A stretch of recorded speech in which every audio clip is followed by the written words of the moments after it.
chimbakani Satana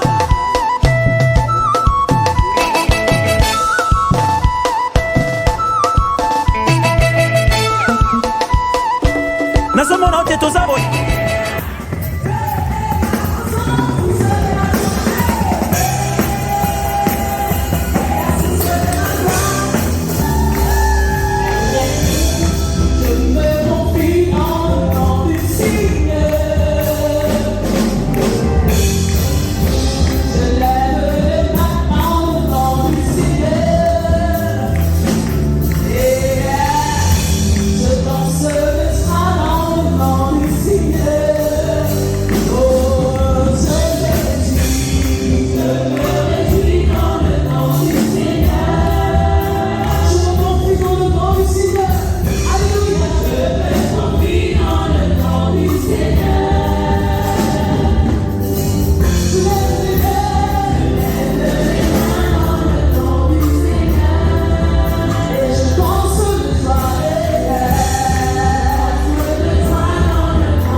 Est-ce que tu peux dire un mot à ce Dieu? Notre Seigneur et notre Dieu, de recevoir la gloire et la puissance, et la puissance. Tu es digne.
cantiques de célébration.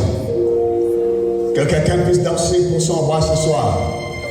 Que quelqu'un puisse danser pour celui qui est mort et ressuscité pour nous.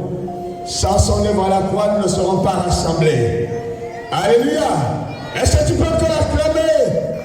Est-ce que tu peux encore célébrer? Il est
parce qu'il ne déçoit jamais celui qui place en lui son attente. Il t'a donné rendez-vous dans cette soirée. Il t'a donné rendez-vous dans cette convention. Il sait que tu es là. Et ce soir, il te localise. Au fond de ton cœur, tes mains levées. Et dis, Jésus, je suis là. Jésus, je suis là. J'ai entendu l'histoire d'un homme qui était malade. Alors que les médecins avaient dit, il n'y a plus d'espoir pour toi. Mais il devait travailler parce que sans ce travail, il ne pouvait pas vivre. Il était célibataire. Et il habitait une petite maison. Garde tes mains levées. Chaque fois qu'il partait au travail, le matin, il s'arrêtait devant une église.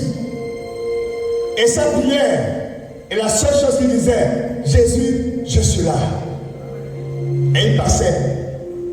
Le soir, quand il entrait à la maison, il arrivait devant cette chapelle. Et il s'agenouillait encore, il levait la main, il disait, Jésus, je suis là. Ne m'oublie pas. Il a fait cela pendant des jours. Et puis, il a eu un dernier rendez-vous. Les médecins lui avaient dit, prends quand même ce traitement, mais c'est sans espoir.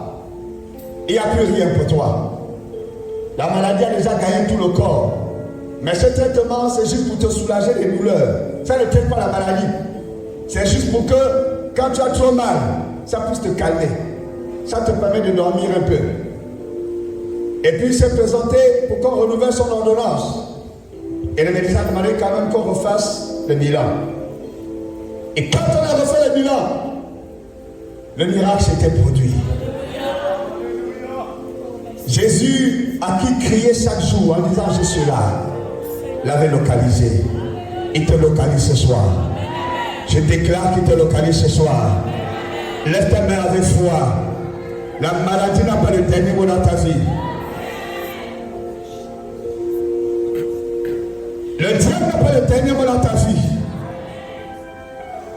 Aucun sorcier n'a le dernier mot dans ta vie. Aucune circonstance n'a le dernier mot sur ta vie. Celui qui est allé à la croix, celui qui est mort, qui a été enterré, on l'a enfermé dans le sol, sur la terre. Ses ennemis ont dit, c'est terminé. On a gagné. Mais notre Bible déclare, un jour, 2 jours, et le 3e jour, il est sorti du tombeau. Ce soir, quelqu'un sort de ce tombeau dans lequel la maladie t'a enfermé, dans lequel la situation t'a enfermé, dans lequel les gens t'ont enfermé, dans lequel les circonstances t'ont enfermé. Tu sors au nom de Jésus. Donne-lui tes mains. Il est là pour te toucher. Seigneur, nous faisons ce que nous faisons parce que tu nous as donné le mandat. Ce n'est pas par prétention. Ce n'est pas parce que la puissance nous est attribuée. Nous ne sommes que de simples instruments. Mais toi-même, tu es présent parmi tes enfants. Et tu es là ce soir, car tu as dit, je suis avec vous tous les jours, jusqu'à la fin du monde. Tu as dit, partout où vous vous rassemblerez à 2 ou à 3, je serai présent. Tu es présent pour guérir le malade. Tu es présent pour libérer la destinée de quelqu'un. Tu es présent pour ouvrir les portes fermées. Nos mains sont levées pour te dire, Jésus, c'est à toi que nous nous attendons. Et notre attente ne sera pas déçue. Merci Saint-Esprit, parce que ton œuvre est évidente. Merci Saint-Esprit. Au nom de Jésus, nous avons ainsi prié. Et l'assemblée dit avec moi, Amen. Que ton amour soit plus fort. Amen.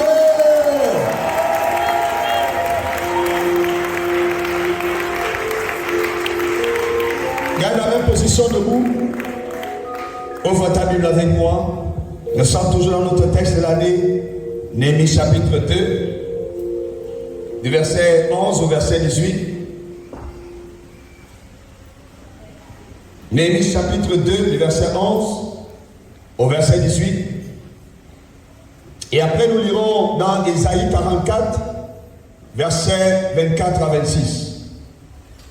Néhémie chapitre 2, verset 11 à 18. On va lire ensemble. Tu vas lire avec nous.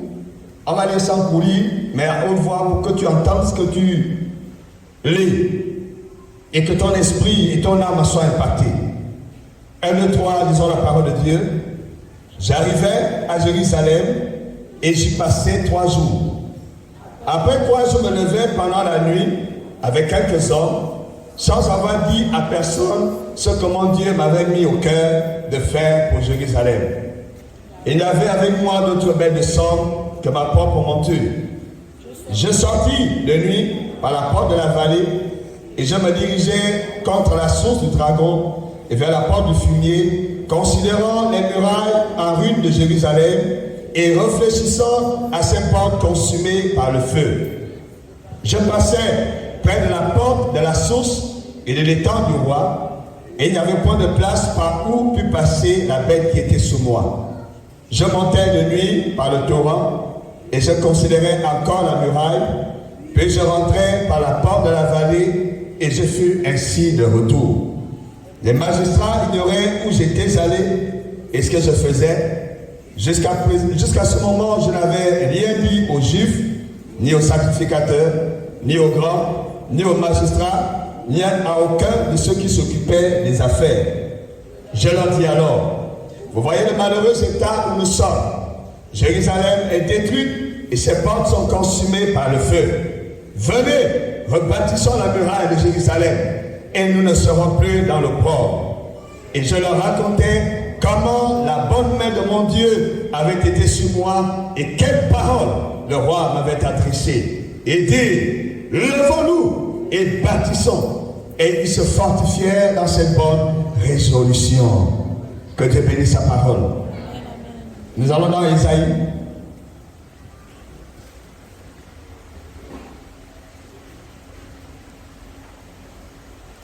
Ésaïe 44, versets 24 à 26. Ésaïe 44, versets 24 à 26. On va tous lire ensemble également. Ésaïe 44, versets 24 à 26. Si vous y êtes, allons-y ensemble. 1, 2, 3, lisons la parole de Dieu. Ainsi parle l'Éternel, ton Rédempteur, celui qui t'a formé de ta naissance. Moi, l'Éternel, j'ai fait toutes ces choses. Seul, j'ai déployé les cieux, seul, j'ai étendu la terre. J'ai anéanti les signes des prophètes de mensonges, et je proclame insensés les devins. Je fais reculer les sages, et je tourne leur science en folie. Je confie la parole de mon serviteur, et j'accomplis ce que prédisent mes envoyés. Je dis de Jérusalem, elle sera habitée, et les villes de Juda, elles seront rebâties, et je relèverai leur ruine. Parole du Seigneur. Dis Amen et assieds-toi à sa présence. Alléluia. Dans cette convention, le Saint-Esprit nous a donné un double message. Alléluia. Un double message. Dans le premier temps, il parle d'un peuple qui se lève pour rebâtir la muraille. Il parle des personnes qui ont poussé un cri de ralliement et qui disent assez, c'est assez. Par la grâce de Dieu, nous nous en parlerons certainement demain. Mais le deuxième volet de ce message qu'il nous a donné, c'est que toi, tu es non seulement la ville qui doit être rebâtie, mais aussi la muraille qui est en ruine et qui va être rebâtie. Alléluia. La ville est en ruine, la muraille est en ruine. Et l'Éternel dit, et l'une comme l'autre seront tous les deux rebâtis. J'ai intitulé le message de ce soir, c'est ton heure de restauration. Quelqu'un dit Amen. C'est ta saison de restauration. C'est ta saison de restauration. Alléluia. Bien-aimé, il y a des événements que Satan redoute tellement qu'il voudrait qu'ils ne se produisent jamais. Parce qu'il sait que si jamais ça arrive, si jamais ça se produit, c'est gâté pour lui. Et la bonne nouvelle pour nous, alors que nous sommes là ce soir, et depuis qu'il y a eu la croix, c'est que ce qui redoutait le plus est heureusement arrivé. Jésus ton Seigneur est allé à la croix. Jésus ton Seigneur a payé le prix. Jésus ton Seigneur, alléluia, a triomphé et de la mort, et du péché, et du tombeau, et de tout ce qui avait été contre lui. Et il en est sorti vainqueur. C'est parce qu'il est sorti vainqueur que nous sommes là. Et que je me tiens devant toi et je peux parler avec autant d'assurance. Si Jésus n'était pas sorti vainqueur, je ne prêcherais pas l'évangile. Parce que je n'aurais pas de preuve. Je n'aurais pas, mon message n'aura pas de base. Et n'aura aucune base. Mais heureusement, et fort heureusement, il est allé à la croix et il a vaincu. Alléluia. Et il a vaincu. Le plan de Satan pour Jérusalem, pour les villes de Juda, pour la muraille, comme aussi pour ta vie, était que la ruine soit perpétuelle. Que la ruine soit continuée. Si tu as étudié un peu la Bible et tu connais un peu cette histoire, tu dirais certainement dans ton cœur, oui, mais c'est arrivé parce que Jérusalem avait désobéi. Et c'est vrai. Jérémie s'était levé par le message du Seigneur. Il leur a dit, s'il vous plaît, repentez-vous. Arrêtez de résister à l'Éternel. Arrêtez de vous opposer à lui. Revenez. Et ils se sont moqués de lui. Revenez. Ils l'ont traité de tous les noms. Revenez. Ils ont dit, mais qui t'a même établi? Et qu'est-ce qu'ils ont fait? Ils ont pris les prophètes de mensonges. Ils leur ont dit, prophétisez. Tournez ces paroles en dérision, qu'on se moque de lui. Et qu'ils sachent que son message n'est rien. Mais ce qu'ils oubliaient, c'est que l'Éternel avait vraiment envoyé Jérémie. Mais les autres qui racontaient les mensonges là, l'Éternel ne les avait point envoyés. Et Jérémie leur a dit, votre salut viendra et ne sera acquis et ne pourra demeurer que si vous revenez à l'Éternel. Mais quand vous lisez l'histoire, vous n'avez que l'impression que plus Jérémie les appelait à revenir à Dieu, plus ils s'entêtaient. Plus Jérémie leur disait abandonnez le péché, plus ils s'enfonçaient dans le péché. Et la rue dont ils avaient dit elle ne viendra pas, finalement est arrivée. Le roi de Babylone, dont les faux prophètes disaient il ne viendra pas, finalement est arrivé avec son armée. Et il a tout rasé. La maison de Dieu, qui était un joyau, qui était la fierté, les païens l'ont volé. Ils sont entrés même dans le lieu saint. Ils ont pris de l'or et des choses précieuses. Ce lieu dans l'Éternel avait dit personne ne le foulera. Tu es là ce soir. Et quand tu entres en toi-même, tu sais. Et tu te dis oui, ce qui m'arrive est de ma faute. Parce que je n'ai pas écouté l'Éternel. Parce que je n'ai pas marché dans ses voies. Certains, vous vivez des situations dont vous n'êtes pas les principaux auteurs. Vous n'êtes pas la principale cause. Mais simplement parce qu'il y a encore cette parole qui dit que Dieu punit l'iniquité des pères sur les enfants. C'est pour ça que les malédictions atteignent certains. C'est pour ça que certains liens atteignent des personnes. Les gens essaient de retorquer en disant non, Dieu a aussi dit à Jérémie qu'on ne parlera plus de cela en Israël. Mais Jérémie avait annoncé une saison. Alléluia. Il avait parlé d'un temps. Et ce temps ne s'accomplit et ne s'est accompli qu'en Christ. Si tu n'es pas en Christ, tu ne peux pas vivre ça. Ce n'est qu'en Christ que cette parole s'annule. Premièrement. Mais deuxièmement, ce n'est que quand celui qui est en Christ et qui a pris conscience de son identité. et qui connaît qui il est. Parce que comme je l'ai dit hier, les grâces de Dieu, les bénédictions de Dieu sont à la disposition de tous.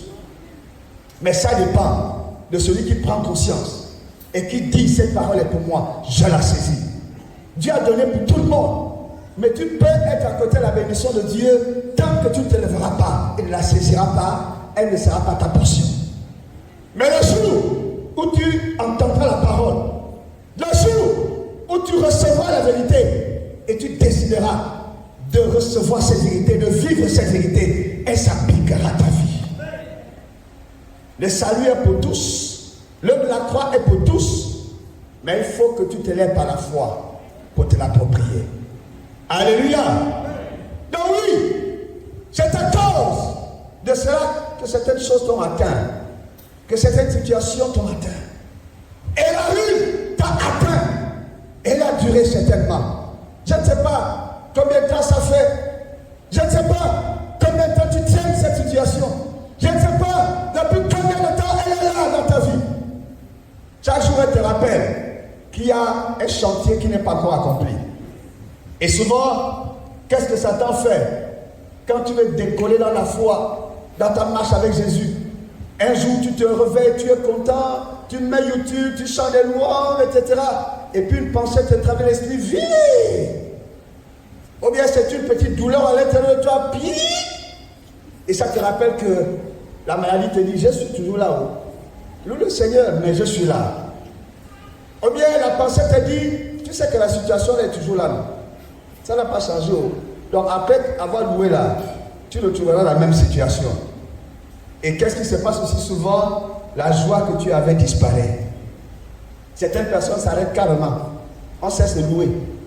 On cesse de prier. D'autres se fondent carrément en larmes. Pas des larmes de joie, mais des larmes de deuil. Jésus, j'ai l'impression que tu m'as oublié. J'ai l'impression que tu m'as laissé tomber. J'ai l'impression encore. Tu ne commets pas un péché. C'est tout à fait normal. Nous sommes encore des humains. Personne n'est encore au ciel. Donc si tu éprouves une faiblesse, tu n'es pas plus païen que qui que ce soit. Mais simplement, tu dois comprendre que ces choses ne doivent plus t'affecter. Ces choses ne doivent plus décider de quand tu peux être en joie et de quand tu peux perdre ta joie. Permettre cela, c'est donner tellement de pouvoir à Satan dans ta vie. Permettre cela, c'est comme annuler l'œuvre que Jésus a accomplie à la croix en ta faveur.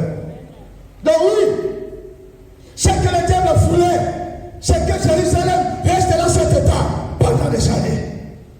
La désolation a duré 70 ans. Ils sont venus sous Zorobabel, ils sont venus sous Josué, ils ont dit rebâtissons, mais après l'ouvrage s'est arrêté. Et la désolation était toujours là. Et ils étaient l'objet de raillerie, l'objet de moquerie. Ce que les gens ne savaient pas, et comme je l'ai dit, c'est qu'il y a un temps pour tout. Il y avait un temps où la désolation devait régner, un temps où les ruines devaient être là, et il y avait aussi un temps où la ruine devait prendre fin. Et cette annonce de la part du Seigneur que cette saison est la saison où la ruine s'arrête, où la désolation s'arrête, où l'état que tu as connu s'arrête, le statu quo s'arrête. Je le déclare, je le proclame par l'autorité du nom de Jésus. Quelqu'un dit Amen et le reçoit. Alléluia. Nous ne déclarons pas du vent, nous déclarons la parole de Dieu. Et quand tu la reçois, bien aimé, elle a de l'effet, elle a de l'impact et elle agit. Alléluia. Oui, son plan était que jamais ta situation ne change. Son plan était que jamais tu ne sois restauré. Il se plaisait de voir ta ruine. Il était content de te voir par terre. Il était content de voir tes larmes. Il était content de voir, d'entendre tes plaintes. Il était content de te voir dans cette étape de brisement, d'humiliation. Mais, je t'annonce de la part du Seigneur que le temps où il a dansé, où il a jubilé, arrive à son terme dans cette convention. Alléluia. Ce temps arrive à son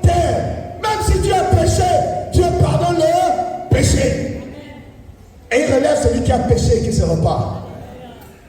Même si tu es la cause de ce malheur, le Seigneur te dit, je te pardonne et je te relève. Psaume 103. La Bible dit et me donne un puissant message. Psaume 103 à partir du verset 8. Voilà ce que la Bible déclare. Je le lis pour toi. Mais si tu peux le voir, toi-même de tes yeux, lis-le avec moi. Il est écrit, l'Éternel est miséricordieux et compatissant. Lent à la colère et riche en bonté. Il ne conteste pas sans cesse. Oui, tu as péché. Oui, il t'a blâmé. Oui, le malheur est arrivé, il t'a atteint. Oui, l'Éternel t'a blâmé. Mais la Bible dit, il ne conteste pas sans cesse. Il ne garde pas sa colère à toujours. Il ne te tient pas selon ton péché. Et il ne te punit pas selon tes iniquités. Mais autant les cieux sont élevés au-dessus de la terre, autant sa bonté pour toi est grande. Alléluia. Autant l'Orient, c'est-à-dire l'Est, est éloigné de l'Occident, c'est-à-dire l'Ouest, autant il éloigne ce soir. Il éloigne de toi le péché que tu as commis. Il éloigne de toi la transgression que tu as commise. Il éloigne, alléluia. Dieu m'a dit de te dire, il éloigne. Il éloigne. Il éloigne. On cherchera ton péché, on ne le trouvera plus. On cherchera ton iniquité, elle a disparu. Si c'est à toi que cette parole s'adresse, dis amen et reçois. Dis amen et reçois. Les gens, quand tu regardes ta vie, la pensée de condamnation vient. Là, vraiment, toi, c'est fini. Hein? Il n'y a plus d'espoir pour toi. Surtout nos soeurs là, c'est souvent compliqué vraiment avec vous. Mais heureusement, Jésus vous aime énormément. Quand tu regardes tes fautes passées, surtout la situation de la solitude là, tu atteins un certain âge, tu regardes les fautes, tu regardes celles qui ont des enfants et qui ont nos plans avec tous ces enfants là. Bien aimé, la bonne nouvelle c'est que Jésus est ton époux. Et il a aussi la capacité de te donner un homme qui te prendra avec ces enfants là. Avec lui rien n'est impossible. La bonne nouvelle c'est que Jésus est capable de trouver aussi un homme qui te prendra malgré ton âge avancé. Les hommes t'ont dit, mais qui va encore t'épouser? Moi, je veux avoir des enfants. Tu trouveras quelqu'un qui dira, moi, je n'ai pas besoin d'enfants. Même si tu fais des enfants, tu ne fais pas, je t'aime comme ça, je t'aime. Que quelqu'un marche dans Jésus. Le Dieu que nous adorons, aucune situation ne le dépasse. Amen, amen. Et avec lui, ne tire pas de conclusion en disant, ceci n'arrivera plus jamais. Parce que la ruine peut soudainement se transformer en bénédiction. Amen, amen. Ce qui était désolation peut rapidement se transformer en célébration. Je t'annonce la célébration. Je t'annonce la saison de célébration. Quelqu'un vient le reçoit.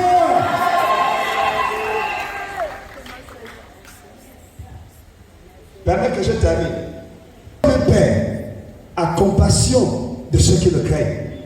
L'Éternel a comme un père a compassion de ses enfants, l'Éternel a compassion de toi qui le crains, de toi qui le crains. Les gens comprennent souvent la crainte là comme si il a peur. Non, crainte ça veut dire ceux qui ont peur de Dieu. Non, il ne s'agit pas de peur. Il s'agit de ceux qui l'adorent. Il s'agit de ceux qui croient. C'est de ça dont il est question. Tu es là ce soir parce que tu crois en lui. Quelqu'un qui n'a rien à voir avec lui est dehors. Et ils sont dehors là maintenant. Et là qui passent devant l'église là. On les invite même, ce n'est pas leur problème. Ils vous méprisent même. On a pitié pour eux. Parce qu'on comprend qu'ils sont vraiment dans l'ignorance. Ils ne comprennent rien. Mais toi tu es assis là parce que tu crois. Et je te dis, tu fais bien de croire. Parce que ta foi ne sera pas déçue. Je dis ta foi ne sera pas déçue. Au nom de Jésus. Alléluia. Donc, le péché, oui, il est grave. Le péché, oui, il est terrible. Certainement, par ta faute, ces choses sont arrivées. Par ton immaturité, ces choses se sont produites. Mais, chapitre 5, verset 20. Là où le péché a abondé. Là où le péché a abondé. On a dit, on n'a jamais vu ce péché-là. On n'a jamais vu ces choses terribles-là. On n'a jamais vu ce genre de situation. Le péché a abondé. Mais nous avons un Dieu qui est au-dessus du péché. Il a vaincu le péché. C'est pourquoi, quand le diable fait abonder le péché, il vient avec sa grâce et il a surabonde. Quand le diable fait abonder le péché, il apporte sa grâce. Le péché dit, à la grâce, tu ne peux pas venir ici. Regarde, nous sommes nombreux. Ce que la personne a fait est tellement important. Et la grâce grossit comme le Dieu qui l'a produit. Et elle dit au péché, regarde ta taille et regarde ma taille. Qui peut avaler qui? Qui peut dépasser qui? Bien-aimé, ce péché n'est qu'un petit péché devant ton Dieu. La seule chose dont tu as besoin, humilie-toi. Demande pardon. Repends-toi. Ne le tiens pas avec toi. Ne le garde pas avec toi. Le péché est comme le manteau que Bartimée portait quand il était aveugle. Pendant que ses yeux étaient fermés, il en avait besoin. Le manteau l'aidait à se couvrir de foi, à se protéger. Et quand quelqu'un est aveugle, il peut arriver que tu glisses, tu tombes. Mais si tu as un manteau, ça va t'éviter les égratignures. Mais le moment était arrivé. Bartimée a rencontré celui qui s'appelle la grâce. Il ne donne pas seulement la grâce, il est la grâce. Je dis qu'il est la grâce. Je dis qu'il est la grâce. La grâce qui a rencontré une femme, une prostituée. Vous la connaissez, n'est-ce pas? L'ancêtre de Jésus. Ils étaient allés pour explorer Jéricho. Et je ne sais pas comment les choses se sont passées. Et c'est chez cette prostituée-là qu'ils sont arrivés. Et c'est cette prostituée qui les a recueillis. Hey! La grâce. Tu dis de quelqu'un, ceci ne peut plus se passer dans sa vie. La grâce dit, je localise cette personne. Tu dis de cette personne, ça n'est fini de sa vie. La grâce dit, ça n'a même pas commencé parce que les grandes choses arrivent encore. Je vais l'élever à une dimension que vous n'avez jamais vue et vous n'avez jamais connue. Oh, que quelqu'un reçoive la grâce de Dieu ce soir. Ah, ce soir. Sois établi la grâce ce soir. Dis amen et reçois. Alléluia. Là où la grâce, le péché a abondé, la grâce a surabondé. La grâce a surabondé. En français, quand on met sur devant un nom ou un qualificatif, ça veut dire qu'il y a eu abondance. Ça veut dire que la chose s'est produite jusqu'à dépasser. Alléluia. Il n'y a pas seulement eu abondance de grâce, il y a eu surabondance. C'est-à-dire que la grâce a dépassé. C'est-à-dire que la grâce a débordé. Je t'annonce le débordement de la grâce. Je t'annonce le débordement de la grâce. Je l'annonce ce soir dans ta vie. Au nom de Jésus, reçois. La grâce a surabondé en Jérusalem. On a dit c'est fini. On a dit c'est la ruine. On a dit c'était terminé. C'était devenu un repère de chacal. C'était devenu une brossade. C'était la désolation. Des oiseaux sauvages chantaient là-bas. Des animaux sauvages ont élu domicile là-bas. Je me souviens, c'était en 99. En 99, ma femme ne partira pas au nom de Jésus.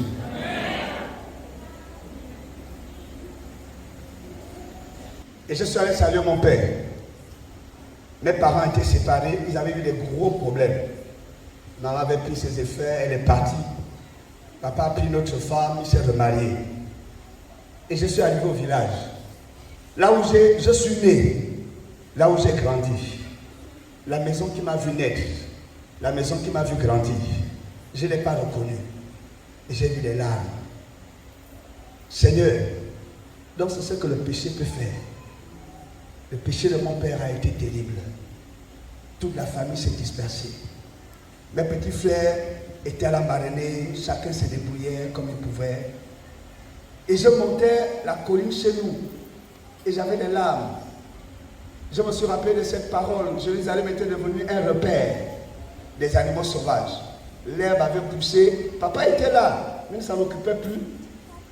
Je ne sais pas si c'est pas négligent, je ne sais pas si c'était vraiment à cause de la situation, mais spirituellement c'était la désolation. Quand la parole que l'Éternel a, la question que l'Éternel a posée à Ézéchiel dans la vallée des ossements, ces ossements revivront-ils? Ézéchiel a dit, Seigneur, tu le sais. J'ai regardé notre concession, j'ai dit, la vie reviendra-t-elle? Mais je te fais confiance, Seigneur. Tu le feras certainement. Alléluia. Les gens se moquaient. Et chaque fois qu'on nous croisait, on disait, mais vraiment, c'est fini pour vous. Hein? Ah, mais vraiment, on ne savait pas que votre famille allait être comme ça. Ah, mais vraiment, c'est terrible. Hein? Ah, mais vraiment. Mais moi, je savais que j'avais choisi de servir un Dieu vivant.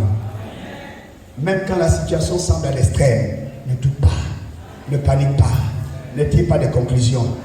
Les gens ont dit ce qu'ils ont dit, mais Dieu n'avait pas dit son mot. Les gens ont dit ce qu'ils ont dit sur ta vie, mais personne ne peut déterminer ce qui te concerne. Il y a un seul qui détermine. Il y a un seul qui te parle, ça s'accomplit. Il y a un seul qui te décrète, ça se réalise. Son nom est l'Éternel des armées. Son nom est Jésus-Christ de Nazareth. Son nom est Jésus-Christ de Nazareth. Ne regarde pas la désolation. Ne regarde pas la situation.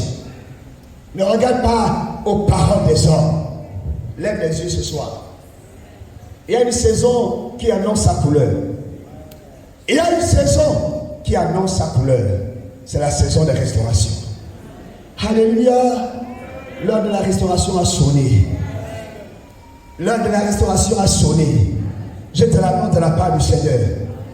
Il y a un homme que nous connaissons bien qui avait reçu la grâce de Dieu. Mais c'était aussi un monsieur, je vais dire comme ça, têtu. C'est Samson. Samson a reçu une grâce exceptionnelle. Une force que personne n'a jamais vu après lui. Avant lui, même après lui. Mais un homme têtu, il ne faisait que ce qu'il voulait. Et sa têtutesse l'a conduit dans une situation lamentable, misérable. Qu'est-ce qui s'est passé? Il a aimé une femme païenne, Dalila. Vous connaissez l'histoire. Et Dalila a été corrompue par les princes des Philistins qui lui ont proposé beaucoup d'argent. C'est pourquoi je te dis, frère, quand tu pries pour ton mariage, prie bien. Mais je sais que tu ne pousseras jamais Dalila. Dieu t'en épargne au nom de Jésus. Alléluia. D'abord, il n'y a pas de Dalila ici ce soir. Il n'y a pas de Dalila ici. Il y a seulement des Ruth. Il y a seulement des Ruth. Des femmes sages. Que les femmes sages acclament le Seigneur. Que les femmes sages acclament le Seigneur. Il n'y a pas de Dalila ici. Au nom de Jésus. Alléluia. Ils lui ont donné de l'argent. Ils ont dit, découvre-nous. D'où vient sa force? Et Dalila a tourmenté Samson. Dis-moi d'où vient ta force. Dis-moi, dis-moi, dis-moi. Finalement, Samson a livré le secret. Elle lui a coupé les tresses pendant qu'il dormait. Et quand elle a fini, elle a dit, Samson, les Philistins sont là. Il s'est réveillé en se disant, je vais me tirer comme les autres fois. Malheureusement, la force était partie. Et les Philistins l'ont attrapé. Ils lui ont crevé les yeux. Ils ont dit, toi qui nous as fait souffrir. Oh, c'est pourquoi quand tu marches avec Jésus, ne tombe plus jamais dans les mains du diable. Il ne te fera pas de cadeau. S'il te plaît, ne commets pas cette erreur de repartir en Égypte, de faire encore un tour dans le monde. C'est terrible. Ils lui ont crevé les yeux, même si la situation est dure comme un souffle dans le Seigneur. Il y a même des assemblées, je connais, où quand tu as péché, on dit tu t'assois derrière, tu ne salues personne. Tu viens, tu rentres après tout le monde. Si tu es venu tôt, on te dit attends là-bas. On attend que tout le monde soit installé, après on dit viens t'asseoir ici derrière. Je vous dis la vérité, ça existe encore. Et tu t'assois là. Dès que le culte finit, un diable te dit, dès qu'on a dit Amen, tu sors en premier, va chez toi, tu ne salues personne. Tu portes la honte là. Même si c'est ça, porte ça. Mais ne repars jamais dans le monde. Jamais. Amen. Ils l'ont humilié. Après avoir crevé ses yeux, ils sont allés l'enfermer au sous-sol. Ils ont dit, toi, tu seras notre moulin à grains. Tu vas écraser le grain pour nous. Et comme il était fort, c'est ce qu'il faisait. Le moulin, c'est une grosse pierre. Et deux pierres superposées. Et on mettait un trou au milieu, on versait le grain. Et toi, tu étais là à tourner la grosse pierre. Pendant que tu la tournes, elle écrase les grains et la farine descend dans un sac. On la recueillait comme ça. Il a fait ça pendant des semaines. Il tournait le moulin. Mais seulement, la grâce n'avait pas dit son dernier mot. Et petit à petit, les cheveux ont commencé à pousser. Petit à petit, les cheveux ont commencé à pousser. Parce que sa force était dans les cheveux. Et les Philistins ne le savaient pas. Parce que ta force est en Jésus. Mais ceux qui t'ont vu dans la souffrance ne le savent pas. Ils ne savent pas qu'il est passé à la croix. Ils ne savent pas qu'il a payé le prix. Ils ne savent pas qu'il est la source de la grâce. La grâce qui parle et qui parlera encore en ta faveur. Et les cheveux poussaient. Et puis Samson a dû toucher et il a senti que les cheveux poussaient. Comme les cheveux sont revenus, je crois que mon heure a sonné. Alléluia. Et les Philistins se sont rassemblés pour se réjouir. Et ils s'amusaient et ils dansaient. Et la maison était en étage. Et l'étage était soutenu par deux grands poteaux. Samson l'a su. Il a dit au jeune homme qui était là, qui le surveillait, aide-moi, j'ai envie de m'appuyer contre les colonnes. Amène-moi vers les colonnes. Le jeune homme ne se doutait de rien. Lui aussi l'a amené et Samson a touché les colonnes. Et Samson a prié. Mon Dieu, que ce soit mon jour. Que ce soit mon jour. C'est ton jour, cette convention. Je le dis, c'est ton jour. C'est ton jour. C'est ton jour. C'est ton jour. Reçois-le, ne doute pas. Reçois-le, ne doute pas. Reçois-le, ne doute pas. J'insiste, reçois-le, ne doute pas. Reçois-le, ne doute pas. Reçois-le, ne doute pas. Alléluia. Regardons maintenant Ésaïe 44 et je vais terminer par là. Ésaïe 44. C'est une parole que Dieu te donne. C'est une parole qui t'est adressée. La ruine est là. La ruine t'a atteint. La ruine a fait son effet. Mais il y a une main. Et il y a une main. Il y a un Dieu qui n'oublie pas. L'Éternel dit à quelqu'un ce soir, ainsi parle ton rédempteur. Qui est le rédempteur? C'est celui qui rachète. Tu as été vendu. Tu as été livré. Tu as été enfermé. Tu as été opprimé. Tu as été écrasé. La désolation t'a atteint. La honte t'a atteint. L'humiliation t'a atteint. La conséquence de ton péché t'a atteint. Mais ensuite le Rédempteur vient. Comme il s'était levé pour Naomi et Ruth. Elles sont revenues de mort dans la désolation. Dépouillées de tout. Comment vivre? Que faire? Mais le Rédempteur était sur leur chemin. Et quand elles sont arrivées, il a dit, je les rachète. Je les prends pour moi. C'est que tout le monde a rejeté. Celui qui avait le droit d'héritage, le droit de les racheter, a dit, je ne peux pas. Je n'en veux pas. Il y a des gens comme ça. Tu vas encore chanter, on ne veut pas de toi. À droite, on ne veut pas. Devant, on ne veut pas. Tout le monde t'a rangé. Mais c'est là que le Rédempteur se lève. Et dit, moi, je te veux. Et il te dit, ce soir, je te veux. Moi, je te préfère. Tu es précieux pour moi. Tu es précieuse pour moi. J'ai encore des choses à faire avec toi. Le Rédempteur s'est levé et il a dit à Jérusalem, tu seras habité. Tu seras habité. Tu seras habité. Ça veut dire, les gens viendront encore chercher de refuge chez toi. Les gens trouveront encore du plaisir d'être avec toi. Les gens trouveront encore de la joie d'être avec toi. Ils apprécieront t'accompagner. Ils apprécieront la grâce de Dieu dans ta vie. Quelqu'un le reçoit et dit Amen. Je n'ai pas encore terminé. Jérusalem, je n'ai pas fini. Tu seras habité. Et il a continué en disant, écoute ce que j'ai dit. Non seulement tu seras habité, mais la ruine qui t'avait atteint finira aussi. je vais te relever. Je vais te relever. C'est la saison du relèvement. C'est le temps du relèvement. Il y a eu un temps pour la rue. Vient la saison où tout se remet en place. Je vois la main de Dieu qui rebâtit, qui prend les pierres qui étaient cassées, qui étaient éparpillées et qui les remet ensemble. Rangée après rangée, rangée après rangée, rangée après rangée. Je vois la main de l'Éternel qui pense les plaies, les blessures. Il y avait beaucoup de blessures dans ton cœur. Tellement tu as été trahi, tellement tu as été brisé, tellement tu as été humilié. Mais sa main qui guérit vient ce soir pour panser les plaies. Comme le ciment que le maçon utilise pour mettre les pierres ensemble et bâtir les murs et reconstituer la maison, la main de l'Éternel rebâtit. La main de l'Éternel reconstruit. La main de l'Éternel relève. Reçois l'onction du relèvement. Reçois l'onction du relèvement. Reçois l'onction du relèvement. Je vois l'Éternel rebâtir. Je vois l'Éternel reconstruire.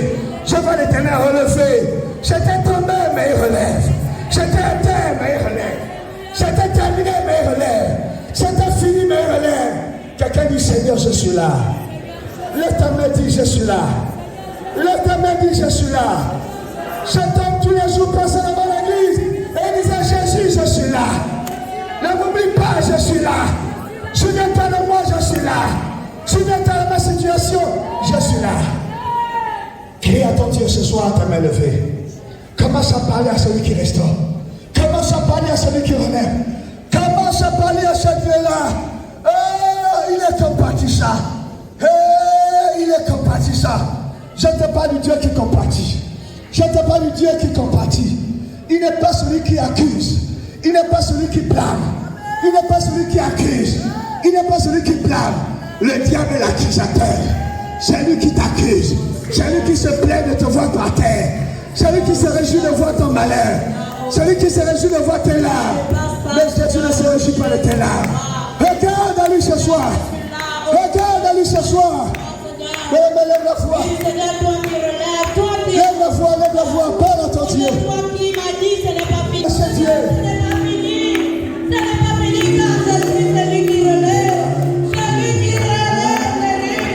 Parle à ce Dieu. Parle à ce Dieu.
Seigneur, dans le nom de Jésus, tu as dit, vous imposerez les malades et ils seront guéris. Vous chasserez les démons et ils s'en. Vous pardonnerez et les gens seront pardonnés. Nous voulons imposer les mains à ton peuple. Priez avec tes serviteurs afin de communiquer ta grâce. Lève tes mains. Et les pasteurs vont venir vers vous ce soir. Oh, sois réceptif. Ouvre ton cœur. Ouvre ton cœur. Ouvre ton cœur.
Alléluia. Oh Dieu.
Nous allons terminer ce moment. Je tiens ce soir que la saison de restauration a commencé. Les ruines ne peuvent pas durer éternellement. La désolation ne peut pas durer éternellement. Il y a un temps pour la désolation. Il y a un temps pour la ruine. Et puis il y a le moment où ton rédempteur se lève. Et quand il se lève, la restauration commence. Tes mains levées, reçois cette restauration. Sois établi dans cette restauration.